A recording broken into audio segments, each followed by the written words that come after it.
சின்ன அர்த்தம் உண்டாக்கிறாள். இனி சுகம் மட்டும் என்றாக்கிறாள்.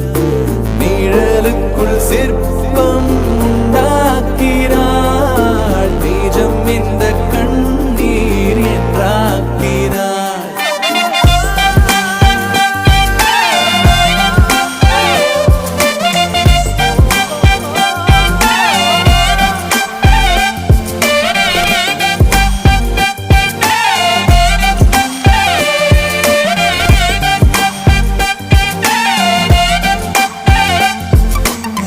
முதல் முறை மழை பார்க்கும் பிள்ளையை போல் நானே விழி விரிந்திட பார்த்தேனே. அவள் உலகத்தில் வீழ்ந்தேனே. இதுவரை சுவை தீட்டும் நொடிகளை தோற்றேனே. அவள் திருத்திட பூத்தேனே. புது புலங்களை